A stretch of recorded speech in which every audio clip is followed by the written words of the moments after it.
everyone, this is Chris from Overclockersclub. Today we've got a brand new case from Cooler Master. It is the MasterBox 5T with configurator system. That's an interesting new feature that Cooler Master is introducing into their series of cases. Now they actually have several in the Master series. There's actually a Master case. This is the MasterBox. There's a MasterBox 5, but this is actually the MasterBox 5T. So this is all new. It's got some interesting stuff going on inside. We'll get it out of the box and take a look. The other thing that's interesting is in the Master series there's even a Master Liquid Pro 280 cooler that I just reviewed. So you can check that out on the OCC website if you want to see where this Master thing is going with Cooler Master. So we'll get this one out of the box and see what's going on. Alright, we got this bad boy out of the box. Let's go ahead and get this protective plastic peeled off the front. It keeps things from getting scratched up. A little easier. Oh, this pops right off. Alright. That'll make life a little easier. There we go. Alright. Get that back on there. There we go. Okay. Now you can see that finish on there. That is about as close to a mirror as you can get. I will say that. We have some nice red side vented panels. Looks like there's a little bit of a filter mesh behind that too. So we have great intake panels along the front side there. The finish on this is very nice too. It's sort of a matte. It's all black, but it's a matte finish. Not real shiny. We have the Cooler Master logo up front. Side panel on the back of the motherboard, one big solid piece. At the back we got our 120 millimeter fan opening with the included fan there. It looks like we are limited to 120 millimeters. We do not have optional 140 millimeter mounts. Cutout for the I/O panel and the motherboard tray. We have 7 slots here for your PCIe expansion. We have the opening for your power supply on the bottom, and a nice removable filter panel for your power supply that pops in there.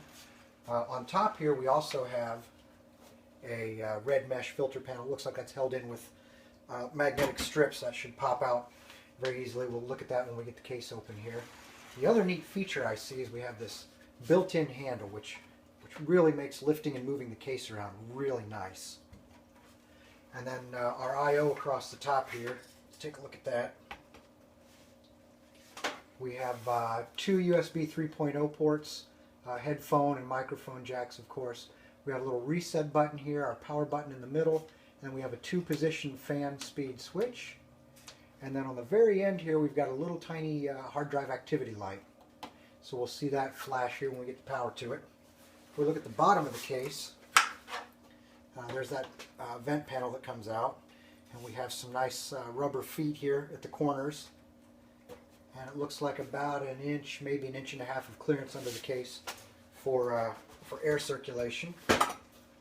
And another neat thing, across the bottom here, we'll have to wait till we get the case powered up, but we have a little LED bar here. Looks like it's going to project some LED light, and it is adjustable, so you can aim it straight ahead or straight down. So we'll have to see what that looks like when we get some power to the case. So we'll go ahead and get the case opened up next and see what's going on inside.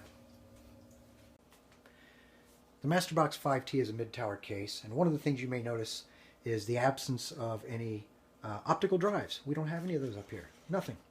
Certainly makes for a cleaner looking case, and I'm seeing this style more and more with cases as optical drives are slowly being phased out. They're going the way that the old floppy disk drives have gone. You don't see those on cases anymore. Anyway, I want to talk about down here at the bottom. One of the nice things about this case is we have a hard drive cage at the bottom, and it is removable. There's a little fastener down here, and you can remove the whole hard drive cage. Now, that's nothing new, but the nice thing about it, let me show you these trays first.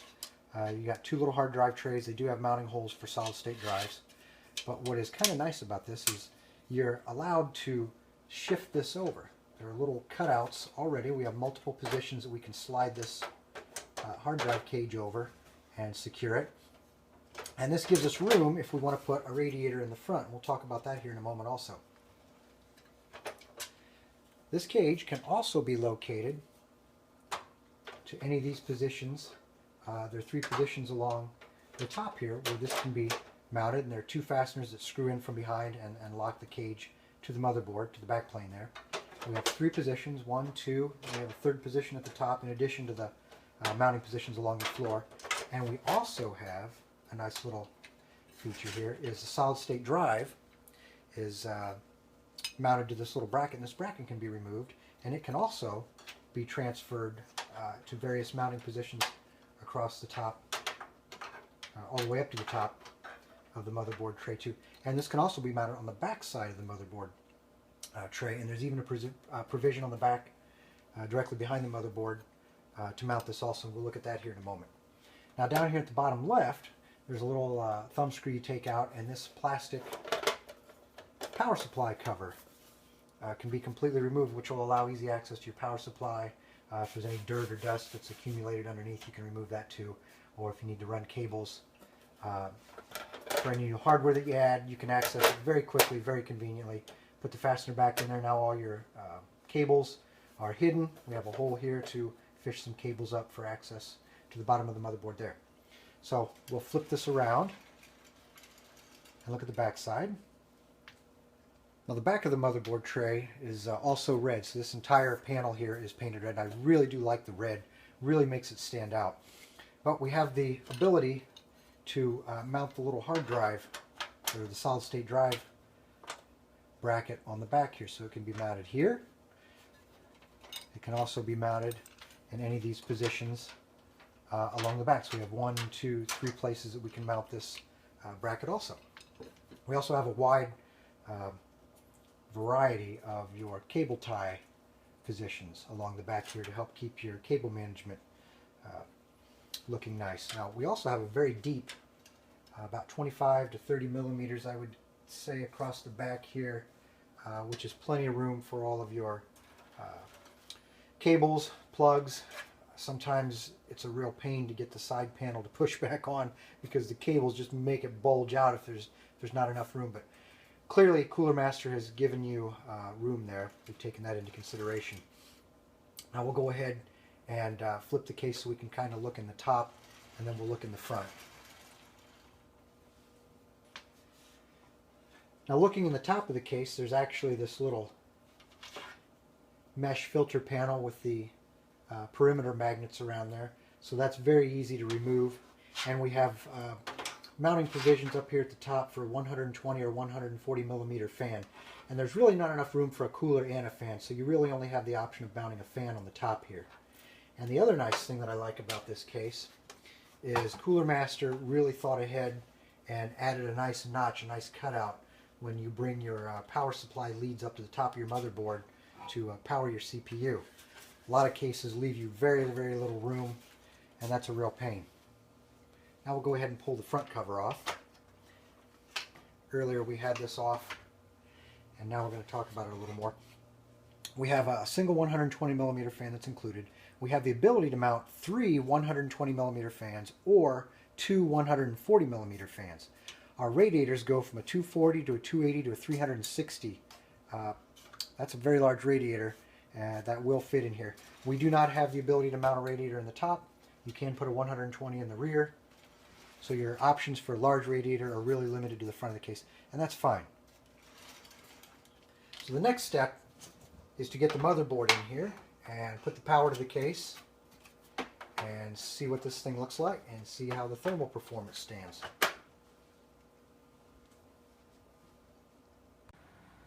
One quick thing I forgot to show you earlier is this mesh panel here.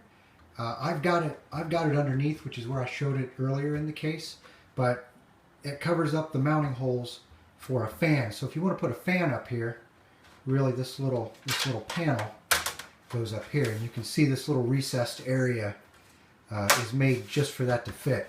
So this way you can put a fan underneath. If you don't put a fan, then of course it goes under here. And I actually like the way it looks in that position. Myself, I like it under there a little better. One thing I wanted to talk about real quick here is this little storm guard bracket. This is a little bracket that mounts in one of the PCIe slots, if you have any that will be open. What it does is it keeps your peripherals like your keyboard or mouse or anything else you've got with a USB cable. Put the cable on there like that, wrap it through these holes, and then when this is installed in your PCIe slot, keeps things from walking away.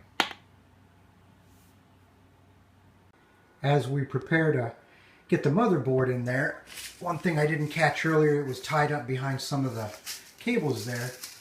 Way to go, Cooler Master. You put a nice healthy bag of the desiccant in there to keep any moisture out of the case during shipping and storage. Great idea. And the back of the motherboard tray comes with only 2 studs in. This one, and I believe this one up here were the only 2 that were in. And you put your own based on your motherboard configuration. And here we've got, it shows you which holes you use for a micro ATX, mini ITX, or an ATX. So all of that is sort of spelled out for you, which is really nice. And I started by taking this power supply cover out of the case to give me room to get the power supply mounted. So we'll get the motherboard, power supply, get everything in there, and we'll get her fired up. All right, we got our motherboard installed. We have our D14 Noctua CPU cooler also installed. We have our GeForce GTX Titan X video card. Looks right at home in there. I'm really liking the red and black theme of the case now because it goes along with this MSI motherboard. And at the bottom here, notice we have our little cover. Covers up our power supply. Now you may or may not want to hide your power supply, so you don't have to install this cover if you don't want to. But we'll go ahead and get the power cords and cables all connected and see what this thing looks like when we put a little heat to it.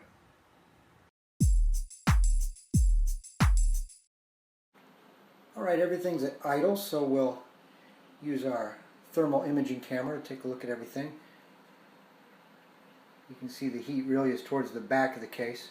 With the side cover on, it really blocks the thermal transfer, and what you see are just reflections from basically my body heat reflecting off the case. But we look at the top there, I have the mesh cover off, and we can see the Noctua cooler down in there, and then the majority of the heat is from the VRM there at the back of the motherboard. And we'll swing around here and look at the back of the case. There's the exhaust fan. Just below that is the graphics card, and then at the bottom you can see there's some heat there coming off of the power supply. So we'll crank the heat up and see how much difference there is.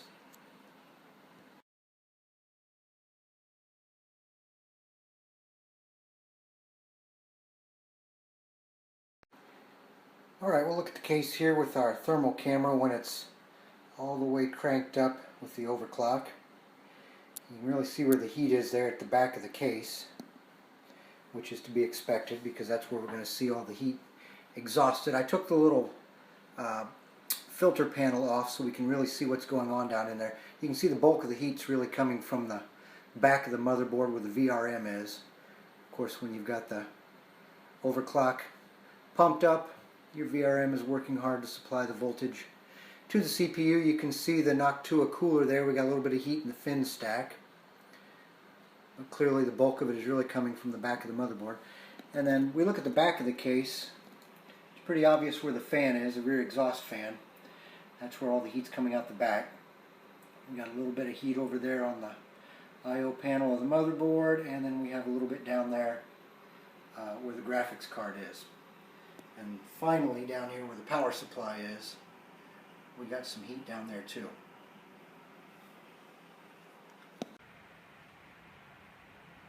Alright, we got the thermal testing done for the MasterBox 5T. This is a nice little case from Cooler Master. Has some of the latest and greatest features here. I like the way the hard drive cage down here is modular. You can shift it around to different positions. You have various places to mount your solid state drive.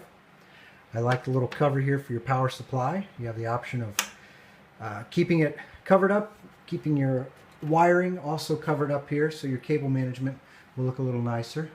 I like the filter panel here. It's easily removable, easily cleanable.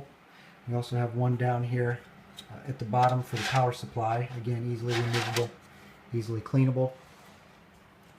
Again, I like the black and red theme. I like the mesh here, the metal red mesh on the front. And at the bottom here, we have this red light bar that you can rotate out of the way. You don't really have a power switch for it, but you can rotate it in and out of view. That's a nice little feature. So there you have it, the MasterBox 5T from Cooler Master. This is Chris with Overclockers Club, and thanks for watching. Hold on everyone, we're not quite done yet. Here's a little last minute update here. I did want to show you inside the new MasterBox 5T what the new cooler from Cooler Master looks like, the Master Liquid Pro 280. I just reviewed this, so you can check out the link on the Overclockers Club website. But we've got a full 280mm radiator that fits down in there quite nicely. You can see we have plenty of room for the cooling lines. We have plenty of room to get the power cables from the fans up to the motherboard. No issues there. I did have to take out the hard drive cages down there at the bottom to make room for it, and that's fine because I'm running on a solid state drive anyway. And as those become more and more common, I think we may see the hard drive cages eventually go away. Anyway, let's swing this around the front here. Now we do have enough room in the front of this case here for a full 360mm radiator, if you did want to go that size. You also have mounting holes there that would allow you to put the fans in the front of the radiator if you'd like to, instead of behind it. So there you are. You have the Master Liquid Pro 280 inside the MasterBox 5T. Finally, this is Chris with Overclockers Club, and thanks for watching.